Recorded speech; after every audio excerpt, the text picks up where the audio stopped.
Marcus Chen had always been the kind of person who stopped to help injured animals on the side of the road. So when he found what looked like a massive wounded lizard in the crater behind his research station on Kepler 442b, his first instinct wasn't fear, it was compassion. The creature was enormous, easily the size of a small shuttle, with scales that shimmered between deep emerald and obsidian black. What Marcus initially mistook for severe burns across its hide were actually intricate patterns that seemed to pulse with a faint inner light. The being lay motionless, its great chest rising and falling in labored breaths that sent small clouds of vapor into the alien world's thin atmosphere. Marcus approached slowly, his environmental suit sensors going wild with readings he'd never seen before. The creature's body temperature was off the charts, yet somehow the ground around it wasn't melting. Electromagnetic signatures danced across his scanner like aurora displays, and his radiation detector clicked sporadically, though not at dangerous levels. "Easy there, big guy," Marcus whispered, though he knew the creature couldn't hear him through his suit's speakers. He'd been alone on this research outpost for 3 months, studying the planet's unique mineral formations. The solitude had made him talk to himself more than he cared to admit, and now he found himself speaking to what was obviously an alien life form as if it were a lost puppy. The creature's eyes snapped open, massive, golden orbs that seemed to hold depths of intelligence that made Marcus take an involuntary step backward. For a moment they simply stared at each other across the crater. The being's eyes were ancient, holding what looked like centuries of wisdom and pain. Marcus felt something stir in his chest, a recognition he couldn't explain. Slowly, carefully, Marcus activated his suit's external speakers. "I don't know if you can understand me, but I'm not going to hurt you. You look like you're in pain." The creature's great head tilted slightly, those golden eyes never leaving Marcus's face. A sound emerged from deep within its chest. Not quite a growl, not quite a rumble, but something that vibrated through the ground and into Marcus's bones. His suit's translation protocols kicked in, struggling to make sense of the complex harmonics. Partial translation appeared on his helmet display. "Small, warm creature. Why do you not flee?" Marcus's heart raced. First contact. He was experiencing first contact with an alien intelligence, and his first thought was that the creature sounded tired. Bone-deep, soul-crushing tired. "Because you're hurt," Marcus said simply. "And where I come from, we help those who are hurt." The great eyes blinked slowly, and Marcus swore he saw something like surprise flicker across the alien features. The translation system worked again. "Help me? You know, not what I am." "No," Marcus admitted, slowly sitting down on a nearby rock to make himself less threatening. "But I know suffering when I see it. And I know that everyone deserves help when they need it." For long minutes they sat in silence. Marcus studied the creature more carefully, noting details his initial shock had made him miss. The scales weren't just decorative. They seemed to be some kind of advanced biotechnology with microscopic circuitry running through them like veins. The wounds weren't from physical trauma but looked more like energy burns, as if the creature had been struck by some kind of plasma weapon. "What happened to you?" Marcus asked gently. The response came faster this time, the translation system adapting. "Betrayal. Hunt. Exile. I was guardian of the seventh flame. Now I am broken." Marcus didn't understand the specifics, but the emotion behind the words was universal. This being had been cast out, abandoned, left to die alone on a hostile world. The parallels to his own situation, stuck alone on a research station while his funding dried up and Earth forgot about him, weren't lost on him. "Well," Marcus said, standing up and dusting off his suit, "Guardian of the seventh flame sounds pretty important, and broken things can be fixed." He paused, then added with a slight smile, "I'm pretty good at fixing things." The creature's massive head rose slightly, golden eyes focusing with new intensity. "You would help? Knowing not the cost?" Marcus thought about that. He thought about the regulations, the protocols, the fact that he was supposed to report any signs of alien life immediately. He thought about his dwindling supplies and the rescue ship that wasn't coming for another 6 months. He thought about all the rational reasons to walk away. Then he looked into those ancient, pain-filled eyes and made his choice. "Yeah," he said, "I would." What Marcus didn't know was that he was speaking to Paraxis the Eternal, last of the Dragon Lords of the Andromeda Spiral. He didn't know that the seventh flame was a cosmic force capable of igniting or extinguishing entire star systems. He couldn't have known that his simple act of kindness was about to resurrect a legend that had been sleeping for 1,000 years.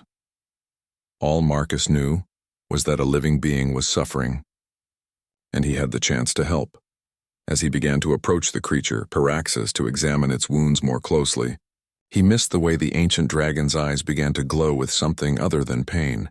For the first time in centuries, Paraxis felt something he'd thought lost forever: hope. And with that hope came the first stirrings of power that had slumbered since the fall of his people. The seventh flame, dormant and nearly extinguished, began to flicker back to life. Marcus Chen, xenobiologist and unintentional dragon whisperer, was about to learn that sometimes helping others changes you just as much as it changes them, and sometimes that change reverberates across the galaxy. The ground beneath them began to vibrate with a frequency that spoke of ancient power awakening. In the distance, Marcus's research station's communication array crackled to life, sending automated signals into the void, signals that would soon catch the attention of beings who thought the age of dragons was long over. But for now, there was just a human and a dragon, and the simple decision to offer help when it was needed most. The medical scanner in Marcus's kit was designed for human physiology, but he'd modified it over the years to analyze various alien specimens he'd encountered in his research. Still, when he ran it over Paraxis's massive form, the readings made no sense whatsoever. "Your cellular structure is impossible," Marcus muttered, frowning at his tablet. "These readings suggest your cells are operating on quantum principles I've never seen before. And your core temperature should have melted this entire crater." Paraxis lifted his great head, amusement flickering in his golden eyes. "Your instruments see only shadows of truth.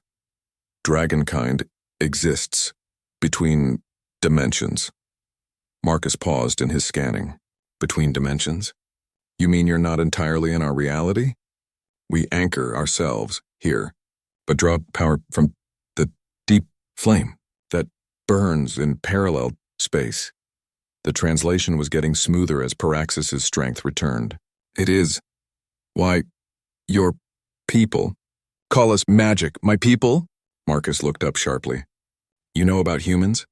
For the first time, something like a smile crossed the dragon's massive features. "Young species, but fascinating. You spread like wildfire through stars. Most elder races fear your potential." Marcus set down his scanner and really looked at Paraxis. The dragon's wounds were already beginning to heal now that he was conscious and talking. The energy burns were fading, replaced by healthy scales that gleamed with that inner light. "You're recovering faster than should be possible," Marcus observed. "What changed?" "Hope," Paraxis said simply, the word translated with crystal clarity. "For centuries I believed I was last. Believed the age of wonders was dead. Your kindness reminded me that perhaps it is not." Marcus felt a strange warmth spreading through his chest.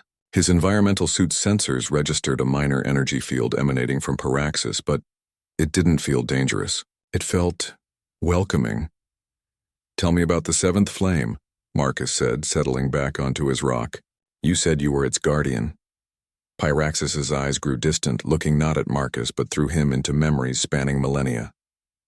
"The seventh flame is oldest of the cosmic fires. It burns not with heat, but with pure creation. Stars are born from its sparks. Life itself springs from its warmth. And you guarded it?" "I was chosen to channel it, to ensure it never fell into hands that would use it for destruction." Pyraxis' massive form shuddered. But the dragon councils and grew afraid. They said I had become too powerful, too dangerous. Marcus was beginning to understand. So they exiled you. They tried to kill me. The words carried centuries of pain. My own kind turned against me, claimed. I sought to rule rather than protect. They were wrong, but their fear was real. And now? Paraxis turned those ancient eyes back to Marcus. Now I am the flame nearly died with me.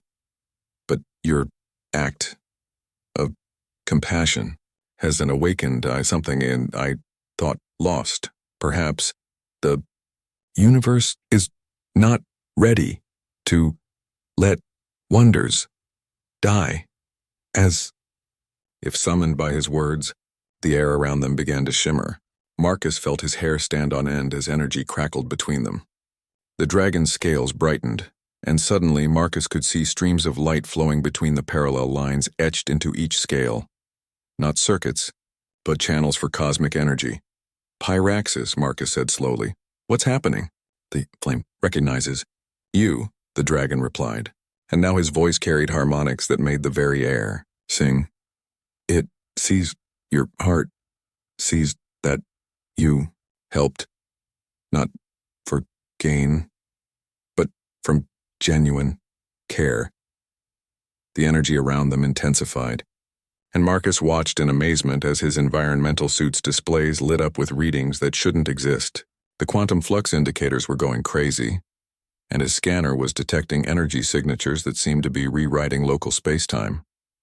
Is this dangerous? Marcus asked, though he felt no fear. The energy felt warm, protective even. Yes, for you. Pyraxis paused, studying Marcus with new intensity. You are different. Your neural patterns are unusual, even for humans. You have natural quantum entanglement in your brain structure. What does that mean? It means you can bond with the flame without being consumed by it. It means perhaps the guardianship need not die with me. Marcus felt the world shift around him. Literally. The ground beneath his feet seemed to ripple, and for a moment he could see through layers of reality. He saw Kepler 442b as it was, but also as it could be, vibrant with life, its dead oceans teeming with possibilities. He saw the galaxy beyond, star systems connected by streams of living light. And at the center of it all, he saw the seventh flame itself, a fire that burned with pure potential. You're offering to make me a guardian, Marcus said, his voice hushed with, I am offering partnership. The flame has chosen you as it once chose me, but the choice to accept must be yours. Marcus thought about his life on Earth, the failed research grants, the colleagues who thought his theories too radical, the loneliness of being the only one who saw patterns others couldn't. Then he thought about what he was being offered, a chance to protect something cosmic and beautiful, to ensure that wonder never died from the universe. What would I need to do? Learn, grow, help. Me. Rekindle. The flame. To its full power, and when I pass beyond the veil, carry its protection forward into the age of young races. The energy around them pulsed brighter, and Marcus felt something awakening in his own mind, connections forming that had never existed before. He was beginning to sense the vast networks of energy that connected all living things, the cosmic web that bound the universe together. There's something else, Marcus said, the knowledge flowing into him through their growing bond. Something coming. The ones who exiled you, they're still out there. Pyraxis nodded gravely. The Shadow Court, they hunt any who would revive the old ways. They will come for us when they sense the flames awakening. Then we'd better be ready. As Marcus spoke those words, he felt the last of his old life fall away. The research station, his failed career, his isolation, all of it seemed insignificant now compared to the cosmic responsibility settling onto his shoulders. The seventh flame pulsed between them, and for the first time in 1,000 years, Pyraxis the Eternal was no longer alone. 3 days after his first contact with Pyraxis, Marcus discovered that bonding with a cosmic dragon came with unexpected side effects. He woke up floating 6 inches above his bed, surrounded by a gentle aurora of light that responded to his emotions. "This is going to take some getting used to," he muttered, carefully lowering himself back down to the mattress. Through their growing bond, he felt Pyraxis's amusement ripple across his consciousness. The dragon had taken up residence in the crater behind the research station, which had somehow expanded overnight to accommodate his massive form. Marcus suspected reality was being gently adjusted to make room for the impossible. "The flame is integrating with your neural pathways," Pyraxis explained when Marcus made his way outside. The dragon's speech was becoming more fluid as their connection deepened. "You will experience many changes in the coming days." Marcus nodded, then paused as his enhanced senses picked up something new. Energy signatures approaching from orbit, multiple ships moving in formation toward their position. "Company," he said grimly. Pyraxis lifted his great head, golden eyes scanning the sky. "Shadow Court scouts. They move faster than I anticipated." The ships came down through the atmosphere like falling stars, sleek vessels of crystalline black that seemed to absorb light rather than reflect it. Marcus counted 12 craft, each one radiating malevolent energy that made his newly awakened senses recoil. "What do they want?" Marcus asked, though he already suspected the answer. "To finish what they started 1,000 years ago. To ensure the flame dies with me." Pyraxis rose to his full height, and Marcus felt the ancient power stirring within the dragon's massive frame. "But they do not know about you." The lead ship touched down just outside the crater, its hull shifting and flowing like liquid shadow. A figure emerged, tall, vaguely humanoid, but clearly not of Earth. Its form seemed to be carved from living darkness, with eyes like chips of dying stars. "Pyraxis the Fallen," the being spoke, its voice carrying across the distance with unnatural clarity. "You have hidden well, but the flame's awakening calls to us like a beacon. Your exile ends here." Marcus stepped forward, feeling the seventh flame respond to his protective instincts. Light began to gather around him, and he saw the Shadow Court agent's eyes widen in surprise. "He's not alone anymore," Marcus called out, his voice carrying harmonics he'd never possessed before. The agent tilted its head, studying Marcus with predatory interest. "A human? How amusing. The last guardian chooses to bond with a barely evolved primate. This human has more wisdom in his heart than your entire court has shown in millennia."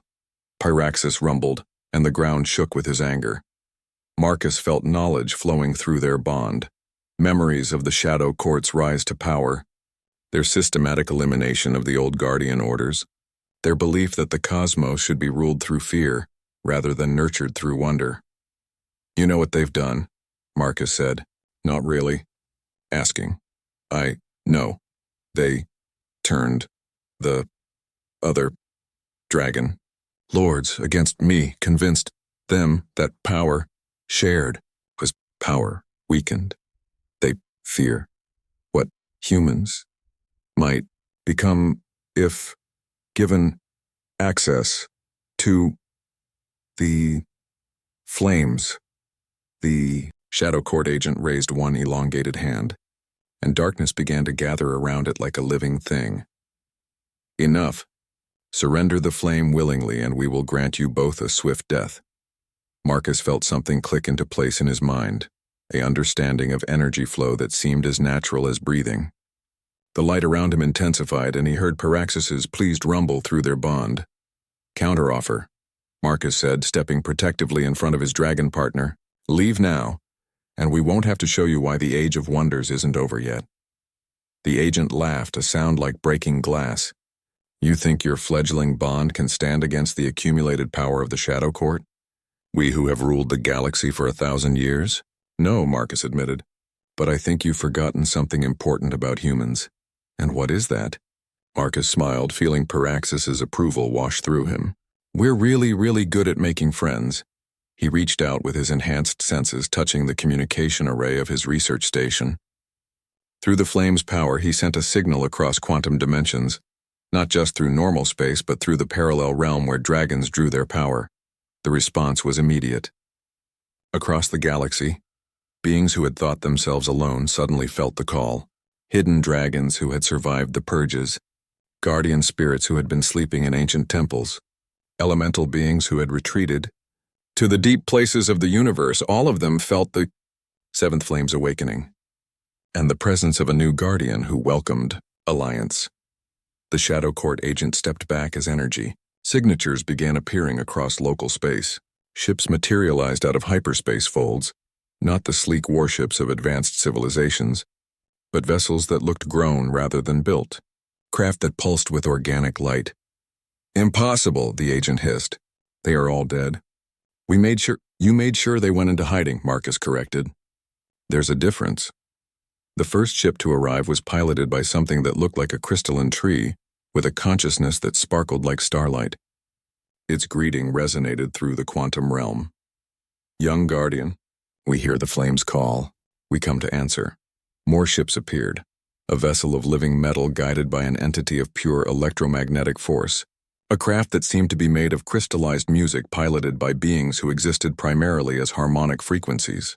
Each arrival brought new allies, beings who had preserved fragments of the old ways and waited for the day when wonder might return to the galaxy. The Shadow Court agent's confidence was evaporating rapidly. This is not possible. Our agents reported. Your agent saw what we wanted them to see, came a new voice, and Marcus turned to see another dragon materializing at the crater's edge. This one was smaller than Paraxis, with scales that shifted through every color of the spectrum. We have been preparing for this day longer than you know, Shadewalker. Paraxis's joy was so intense it nearly knocked Marcus over. Stellarwyn, my sister, you live? As do many others, the new dragon replied. The Guardian network was never as broken as the Shadow Court believed. We simply learned to hide our light until it was needed again. Marcus looked around at the gathering forces. Dragons emerging from hidden dimensions, ships filled with beings of impossible beauty and power, all of them drawn by the awakening of the seventh flame and his unlikely partnership with Paraxis. The Shadow Court agent was backing toward its ship, but Marcus could see more agents emerging from the other vessels. This was about to become a battle that would reshape the galaxy. So, Marcus said, feeling power flowing through him like liquid starlight, ready to learn what happens when humans get involved in cosmic affairs. Paraxis's laughter shook the ground. They are about to discover why young races terrify. Elder ones, you do not know your limits, Marcus grinned, watching as more allies continued to arrive. The Shadow Court had expected to find a dying dragon and easily claim the last of the cosmic flames. Instead, they'd walked into a reunion of legend and awakened a network that had been waiting 1,000 years for its moment to return. The real battle was about to begin. The battle began with silence. The Shadow Court agent raised both hands and darkness spread across the sky like spilled ink. The very light from Kepler 442b's sun began to dim. As the agent drew power from the spaces between stars, Marcus felt cold seeping into his bones. Not physical cold, but something deeper. A chill that tried to freeze hope itself.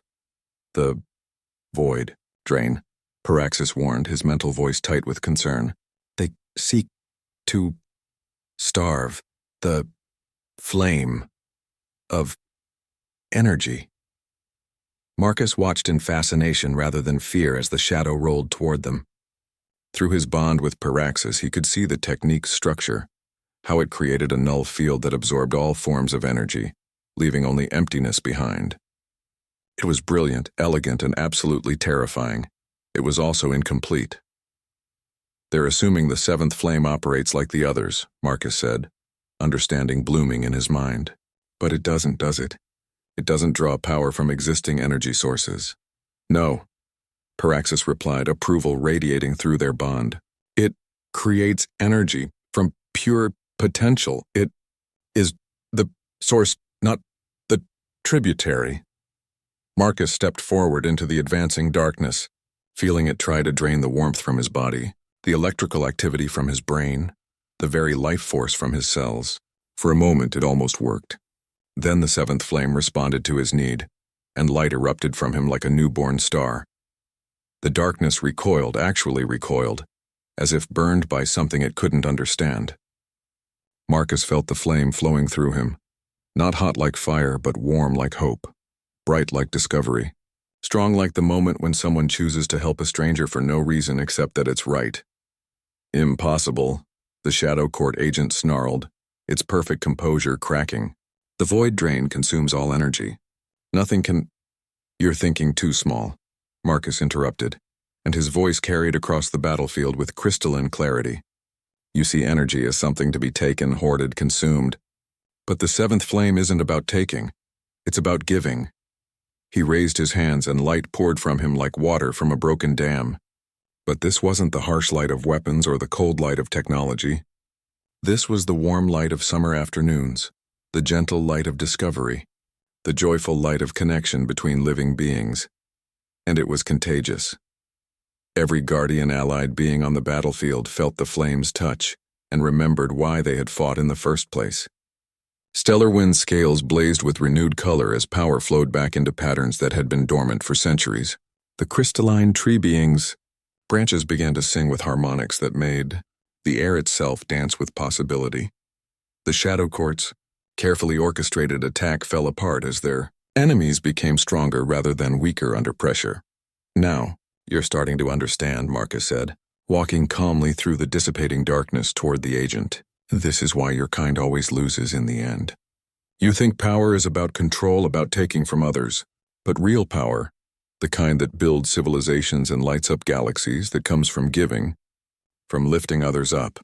The agent's form was beginning to waver, its hold on the stolen darkness slipping as the flame's influence spread. "You'd understand nothing. The universe is harsh, unforgiving. Only the strong survive." "See? That's where you're wrong," Marcus replied, and now he was close enough to see his reflection in the agent's star-chip eyes. "The strong don't survive. The connected survive. The ones who build alliances, who help each other, who create something bigger than themselves. They're the ones who inherit the universe." Behind him, the gathered allies were beginning to coordinate without any central command. Dragons shared their dimensional knowledge with the crystalline beings, who used it to enhance the harmonic entity's frequency manipulation. The electromagnetic being synchronized its fields with a pack of what looked like living nebulae, creating a defense network that sparkled with impossible beauty. It was chaos, but it was creative chaos, the kind that built rather than destroyed. "Impossible," the agent repeated, but its voice was weaker now. "We calculated every variable, planned for every contingency. Except us," Marcus said gently. "You planned around dragons, around the old guardians, around beings who thought like you do. But you didn't plan for humans. We don't think like you. We don't see power as zero-sum. When we find something wonderful, our first instinct isn't to hoard it, it's to share it." The seventh flame pulsed between Marcus and Paraxis, and suddenly the dragon was beside him, no longer wounded but magnificent in his full power. Other dragons materialized around them, not just Stellar Wind, but dozens of others who had been hidden across the galaxy, all of them drawn by the flame's awakening. "The age of hiding is over," Paraxis announced, his voice carrying across dimensional barriers. "The Shadow Court's time has it passed." The agent looked around at the growing army of light and wonder, and for the first time, Marcus saw fear in those dying star eyes. This changes nothing. We are Legion. We control The major governments, the trade, routes, the infrastructure, Marcus finished. Yeah, we know. But here's the thing about infrastructure. It only works if people want to use it. And once they see what you've been hiding from them. He gestured to the sky where more ships were arriving every moment.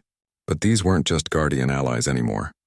Human ships were beginning to emerge from hyperspace, research vessels, exploration craft, even a few military ships whose crews had detected the massive energy signatures and come to investigate. Marcus felt a warm pride as he watched his species react to the impossible with their characteristic mixture of caution and irrepressible curiosity.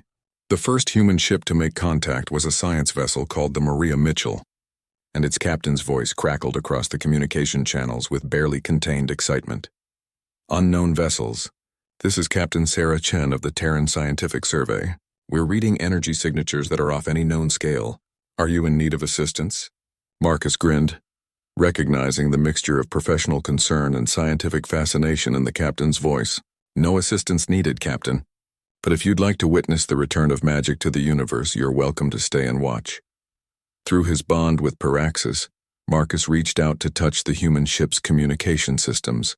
Instead of hacking them, he simply shared a gentle download of wonder that showed the human crews what was really happening. The response was immediate and typically human.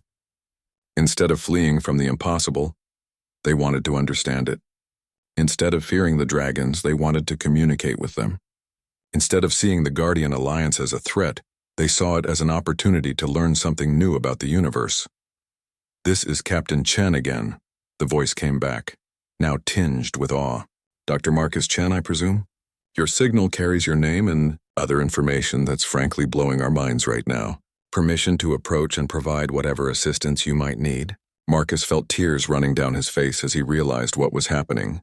The Shadow Court's greatest weakness had always been their inability to understand cooperation. They saw every interaction as a transaction, every relationship as a power struggle. But humans were different. Permission granted, Captain. Welcome to the new age. The Shadow Court agent was backing toward its ship now, its form flickering with uncertainty. Around it, the other Shadow Court vessels were also retreating as they realized their careful plans had dissolved into something they couldn't control or predict. This is not over, the agent managed, its voice distorting as it fought to maintain cohesion. No, Marcus agreed. It's not. But it's not going to end the way you thought it would. As the Shadow Court ships retreated into the void, Marcus stood surrounded by dragons and allied with beings of pure wonder. Watching human ships move to join their impossible formation, the seventh flame burned brighter than it had in 1,000 years, fed not by conquest or control, but by the simple joy of connection. The universe was about to become a much more interesting place. 3 weeks after the Shadow Court's retreat, Marcus discovered that introducing dragons to human bureaucracy was possibly more challenging than interdimensional warfare. No, Admiral, he said patiently into his communicator while Paraxis watched with undisguised amusement. A dragon cannot be classified as a strategic military asset. They're sentient beings with their own agency and about 10,000 years of diplomatic immunity. Admiral Harrison's frustrated voice crackled back. Dr. Chen, you have to understand our position. These beings possess capabilities that could revolutionize warfare, energy production, space travel, which is exactly why they're not going to be turned into weapons, Marcus interrupted firmly. Through his bond with Paraxis, he felt the dragon's approval and the warm mental laughter of several other dragons who were monitoring the conversation. The aftermath of first contact had been beautifully chaotic. The discovery that dragons, magic, and cosmic guardians actually existed had sent shockwaves through every human government, scientific institution, and philosophical framework. Everyone wanted to study them, catalog them, understand them, and yes, unfortunately, weaponize them. The humans are delightfully predictable, Stellarwyn observed, her rainbow scales shimmering as she materialized beside them. Her speech had become much more fluid since the flame's awakening strengthened all the dragons. want to understand everything immediately. Can you blame us? Marcus asked with a grin. A week ago, our biggest concern was whether we'd find microbial life on Europa.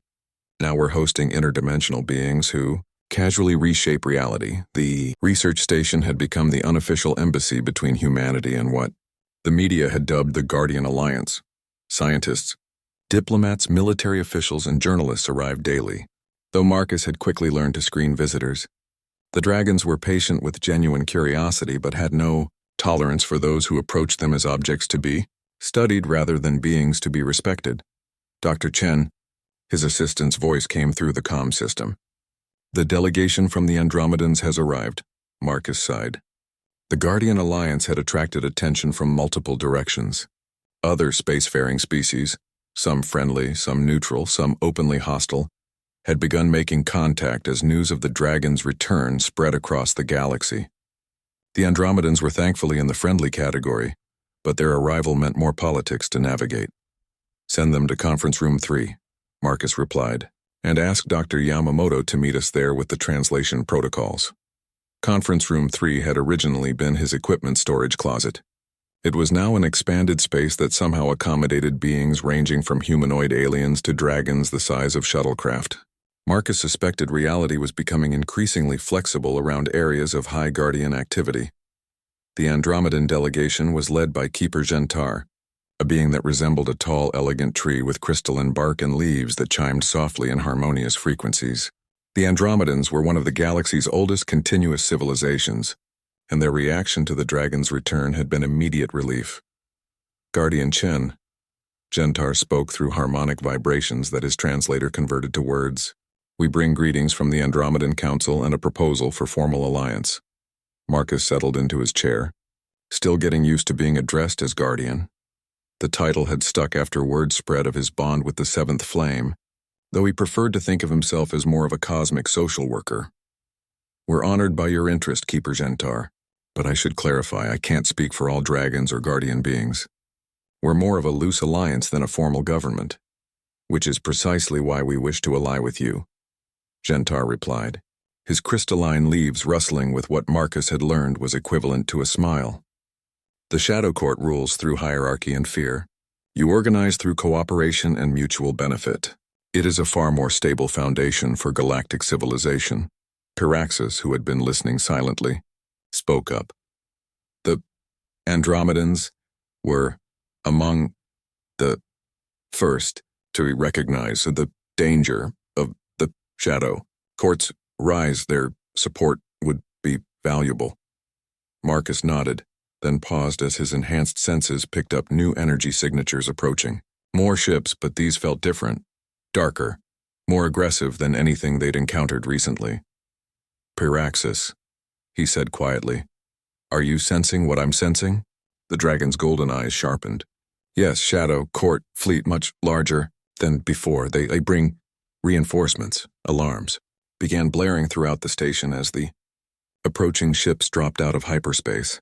Through the conference room's viewports, Marcus could see dozens of the crystalline black vessels arranging themselves in attack formation around the planet. Keeper Gentar, Marcus said calmly, you might want to evacuate your ships to a safe distance. With respect, Guardian Chen, we did not come here to flee from Shadow Spawn, the Andromedan replied, his harmonic voice taking on battle tones. Our ships are at your disposal. Marcus felt a surge of gratitude through his bond with Piraxis. This was what the Shadow Court couldn't understand, the way allies chose to stand together even when retreat would be safer. The lead Shadow Court vessel opened a communication channel, and a new voice filled the air.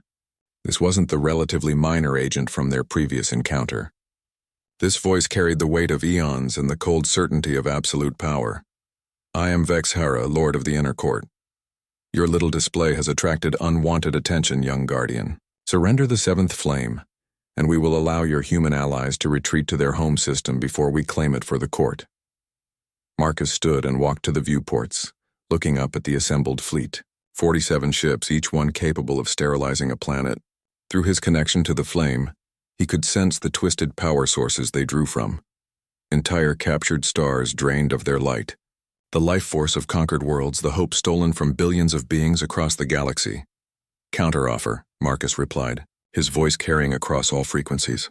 Leave now, and we won't have to demonstrate why forcing humans to choose between fighting and protecting others always ends the same way. Vexhara's laughter was like the sound of dying suns.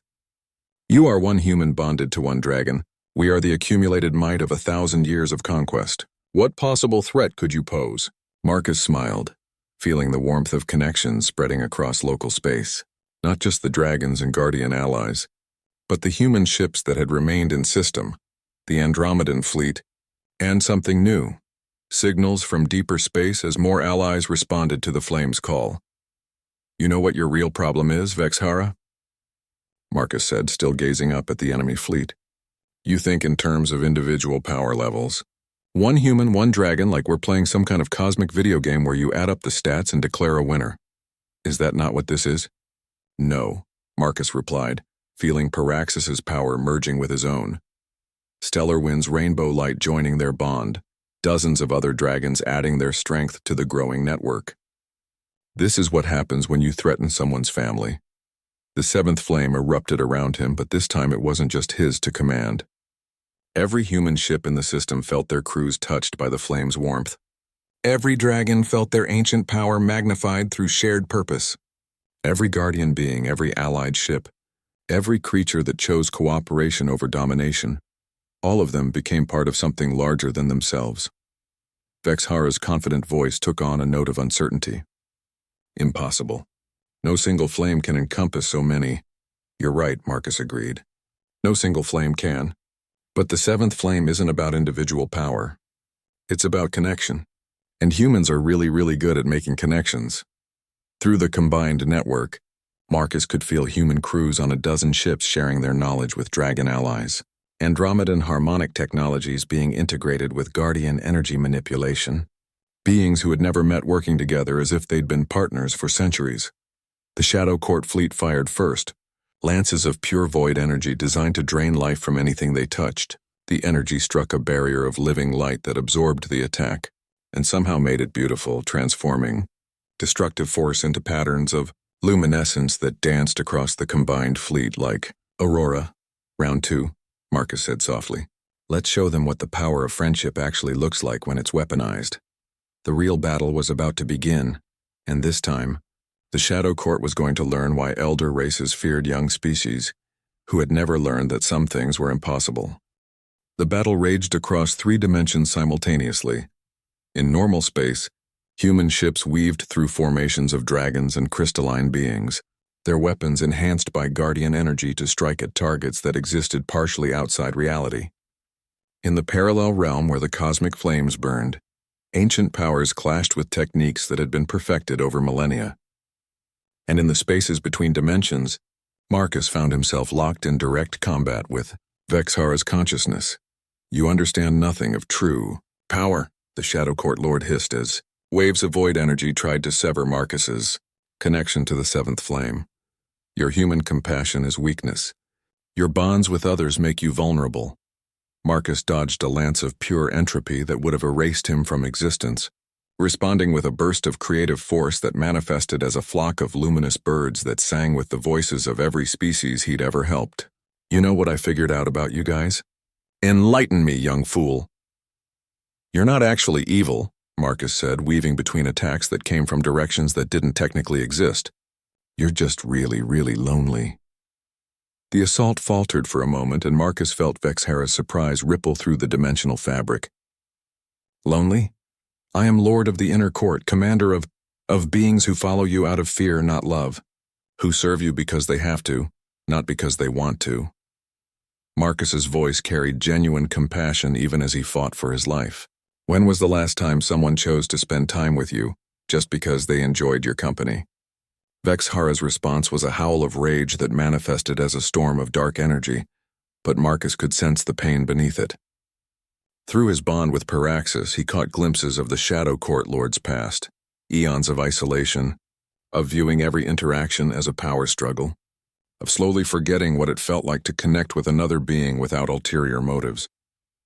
Meanwhile, in normal space, the battle was evolving in ways that defied conventional military doctrine.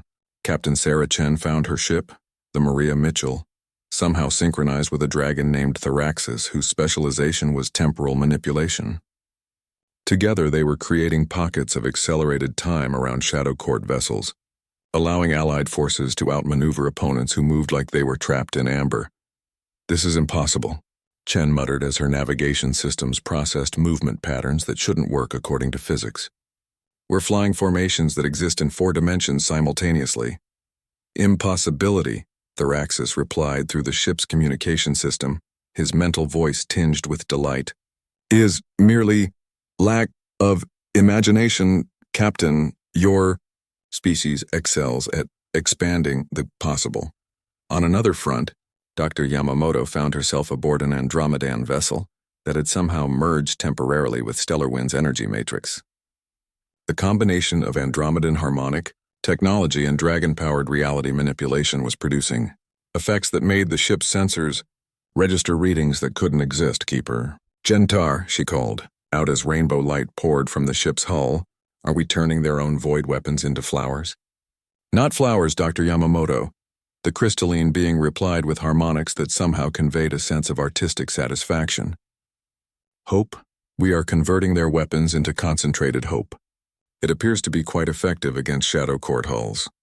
Indeed, wherever the transformed energy struck, the black crystalline ships began to crack and reveal inner light that had been trapped within their dark matrix. Some of the ships actually began to change sides as their crews, beings who had been forced into service by the Shadow Court, suddenly remembered what it felt like to experience joy.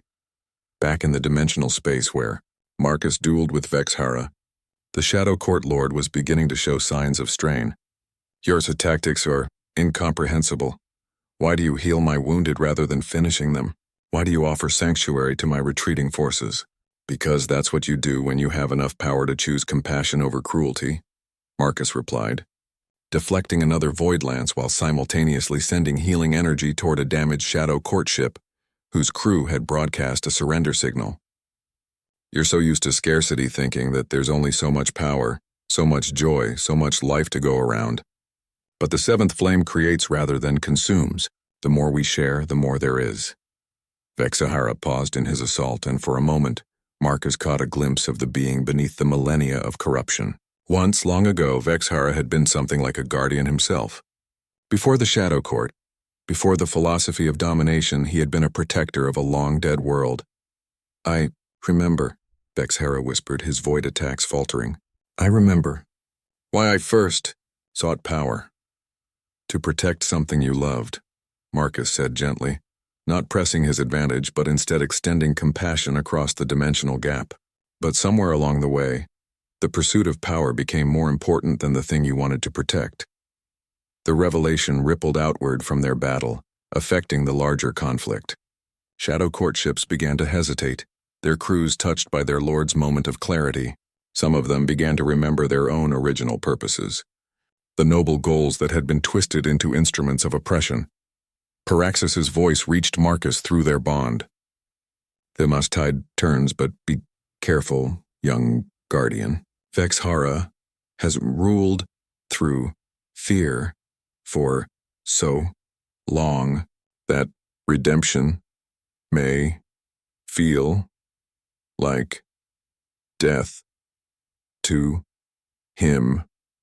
Indeed, Vexhara was writhing in what looked like agony as suppressed memories flooded back. "No, I cannot." "The court will not. If I show weakness." "The court serves you because they're afraid," Marcus pointed out. "But imagine if they served you because they believed in you. Imagine if instead of demanding loyalty through fear, you inspired it through hope." "Impossible," Vexhara gasped. But his denial lacked conviction. "The only impossible thing," Marcus said, approaching slowly with his hands empty of weapons, "is continuing the way things have been. Look around you. Your ships are surrendering not because they're defeated, but because they're being offered something better. Your crews are defecting not because they're cowards, but because they remember what they used to fight for." Through the dimensional space, they could see the battle in normal space winding down, not through destruction but through transformation. Shadow Court vessels were joining the Allied formation, their dark hulls brightening as ancient suppression systems failed, and their crews rediscovered their original purposes. "Join us," Marcus offered, extending his hand toward the Shadow Court Lord. "Help us build something better than an empire based on fear." Vexhara stared at the offered hand for a long moment. "You would trust me? After what I have done, the worlds I have, the lives I have?" "Trust is earned," Marcus agreed. "But redemption starts with a choice, and everyone deserves the chance to choose differently." For a heartbeat that lasted an eternity, Vexhara wavered between his old patterns and the possibility of something new. Marcus held his breath, aware that the next few seconds would determine the fate of galactic civilization. Finally, slowly, Vexhara reached out and took Marcus's hand. The moment their skin touched, the seventh flame exploded outward with such intensity that it was visible from neighboring star systems. Every being in the fleet felt it, a wave of pure creative force that didn't destroy the shadow within them but transformed it into something that could nurture light. The battle was over. The real work was about to begin, but for the first time in 1,000 years, the Shadow Court Lord remembered what it felt like to hope. 6 months after the Battle of Kepler 442, which historians would later call the Awakening, Marcus stood on the observation deck of the newly constructed Harmony Station and marveled at how much the galaxy had changed. The station itself was a testament to what cooperation could accomplish.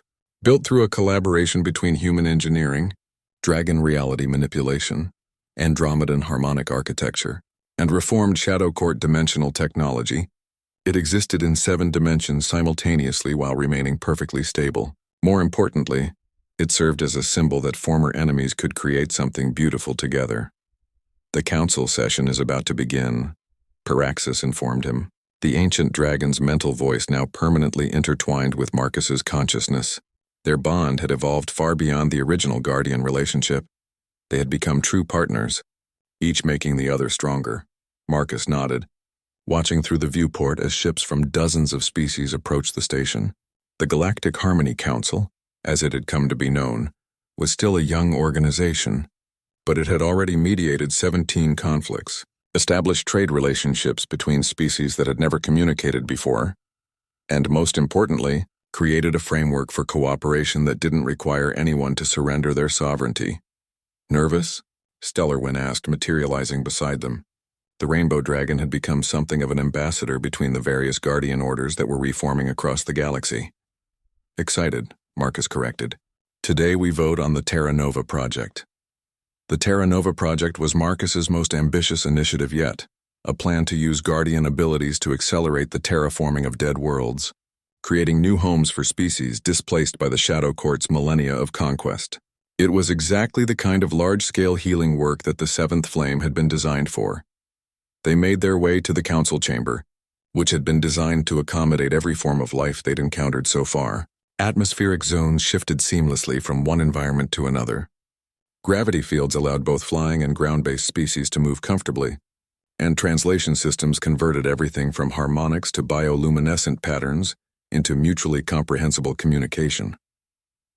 Vexhara was already there, his transformed appearance still startling to those who remembered the old Shadow Court Lord. The void dark armor had been replaced by robes that seemed to be woven from starlight, and his presence now radiated contemplative wisdom rather than intimidating power. The process of redemption had been difficult. Millennia of habits weren't easily changed, but his commitment to making amends had been absolute. "Guardian Chen," he greeted, Marcus with a bow that somehow managed to convey both respect and genuine affection. "I have reviewed the terraforming proposals. The mathematical models are elegant." Coming from someone who had spent eons perfecting the art of cosmic destruction, that was high praise indeed. The session began with reports from across the galaxy. Human exploration fleets had made contact with 17 new species in the past month alone, and every single one had been welcomed into the growing alliance. The Dragons had established 3 new Academy worlds where young beings could learn to work with cosmic forces safely. The Andromedans had started a cultural exchange program that was producing art forms no one had imagined possible. But it was Captain Sarah Chen's report that made Marcus's heart swell with pride. "The USS Enterprise has successfully completed its mission to the Vega system," she announced, her image projected from the bridge of humanity's most advanced exploration vessel. Working with Guardian Thraxis and the Andromedan vessel Harmony's song, we've made contact with the Vegan Collective, a hive mind species that had been in hiding since the Shadow Court's rise. They're eager to join the council and have offered to share their biotechnology in exchange for protection. Marcus felt Paraxis's satisfaction ripple through their bond. Each new alliance, each species brought back into the galactic community, was proof that their approach was working. The universe was healing. The motion to approve the Terra Nova project comes to vote, announced the session's moderator, a being of pure energy that existed primarily as shifting patterns of light. All in favor? The response was overwhelming. Species after species indicated their support, not just through formal votes but through harmonics of joy, patterns of bioluminescent approval, and in the case of the dragons, actual fireworks displays created from controlled cosmic energy. As the vote concluded, Marcus felt a familiar presence touch his mind. Not Pyraxis this time, but something vast and ancient and approving. The seventh flame itself, recognizing that its guardian had grown beyond the role's traditional boundaries. You have done well, young catalyst. The flame spoke in words that existed more as concept than sound. The age of isolation ends. The age of connection begins, Marcus smiled, feeling the truth of it in his bones. The title fit better than Guardian ever had. He wasn't just protecting cosmic forces anymore. He was catalyzing transformation, helping the galaxy discover what it could become when fear was replaced by hope. After the session, Marcus found himself back on the observation deck with his closest allies. Paraxis and Stellarwyn were discussing plans for a new Guardian Academy, while Vexhara worked with Dr. Yamamoto on historical archives that would preserve the lessons learned from the Shadow Court era. So what's next? Captain Chen asked, having returned from her mission for the vote. We've transformed galactic politics, turned enemies into allies, and started healing wounds that are thousands of years old. What does the Guardian of the Seventh Flame do for an encore? Marcus looked out at the stars, where ships from 100 different worlds moved in patterns that spoke of trade, exploration, and friendship, rather than conquest and fear. In the distance, he could see the construction frameworks for new stations, the beginnings of a network that would connect every inhabited world in the galaxy. Well, he said thoughtfully, Pyraxis mentioned that there are actually 12 cosmic flames total, and we've only awakened one of them. The others are scattered across different galaxies, mostly dormant because their guardians gave up hope millennia ago. Marcus Chen, Stellarwyn said with the dragon equivalent of an exasperated sigh. Are you seriously suggesting we take this show intergalactic? Marcus grinned, feeling the seventh flame pulse with anticipation in his chest. I'm suggesting that if there are beings out there who need help, then we help them. It's what we do. Vexahara chuckled, a sound that would have been terrifying coming from the old Shadow Court Lord but was warmly amused coming from his reformed self. The young catalyst speaks wisdom. The universe is vast, and there are many who have forgotten that connection is possible. Besides, Marcus added, his grin widening, can you imagine the look on some interdimensional tyrant's face when a bunch of humans show up and start making friends with everyone? We've barely scratched the surface of what's possible when you combine human social engineering with cosmic-level power. Pyraxis's laughter shook the station's superstructure and dimensions that most beings couldn't perceive. The multiverse, and we'll never know what hit it. As Marcus looked out at the stars, he reflected on the journey that had brought him here. It had started with a simple choice, to help a wounded being because it was the right thing to do. That choice had awakened forces that changed the galaxy, but more importantly, it had proven that the most powerful force in the universe wasn't fear or domination. It was the decision to care about someone other than yourself. The seventh flame pulsed warmly in his chest, and Marcus could feel its approval radiating through every bond he'd formed, every connection he'd helped create. The Age of Legends hadn't ended when the old Guardians fell. It had just been waiting for someone to remember that legends weren't about individual heroes. They were about what people could accomplish when they chose to stand together. In the distance, another ship approached Harmony Station, this one bearing the insignia of a species they'd never encountered before. Marcus smiled and headed for the docking bay. After all, there were always new friends to make. The universe was vast and full of wonders, and Marcus Chen, catalyst of the seventh flame, was just getting started.